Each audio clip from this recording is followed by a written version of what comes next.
friends, હું doctor Shreya બુટાલા છું, consultant ગેસ્ટ્રોએન્ટરોલોજિસ્ટ and હેપેટોલોજિસ્ટ in Ahmedabad. તો આજે આપણે વાત કરીએ બ્લડ ઇન સ્ટૂલ્સ વિશે. તો સ્ટૂલમાં બ્લડ આવવાના ઘણા બધા કારણો હોય છે. મોસ્ટ કોમન કારણો વિશે વાત કરીએ તો એ મસા અને ફિશરની તકલીફના લીધે હોઈ શકે છે.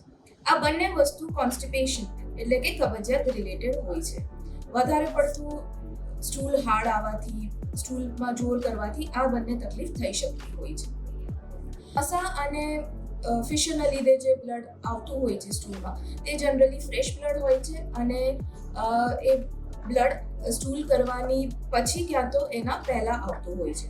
પણ અગર જો બ્લડ તમારા સ્ટૂલ જોડે મિક્સ થઈને આવતું હોય તો એના બીજા પણ કારણો હોઈ શકે છે. એને નજરઅંદાજ ના કરવું જોઈએ. બ્લડ સ્ટૂલમાં મિક્સ થઈને આવતું હોય તો એના બીજા કારણોમાં આંતરડાના કેન્સરની તકલીફ હોઈ શકે, આંતરડાની સાદી ગાંઠ જેમ કે આંતરડાના પોલિપ્સ જેને કહેવાય, એના લીધે થઈ શકતા હોય. આંતરડામાં ચાંદા પડવાની બીમારી, જેને અમારી ભાષામાં ઇન્ફ્લેમેટરી બોવેલ ડિઝીઝ કહેવાય છે, જેના બે પ્રકાર હોય છે, અલ્સરેટિવ કોલાઇટિસ અને ક્રોન્સ ડિઝીઝ. એ બંનેમાં પણ તમને સ્ટૂલમાં બ્લડ આવી શકે છે.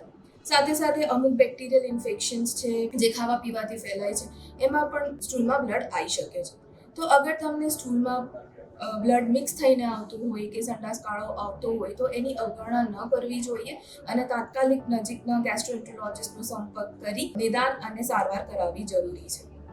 અગર બ્લીડિંગ થતું હોય તો એને મસા અને ફિશરના લીધે છે એમ સમજીને બેસી ન રહેવું જોઈએ અને કોલોનોસ્કોપીની તપાસ દ્વારા આંતરડાની તપાસ કરાવવી જોઈએ. Thank you.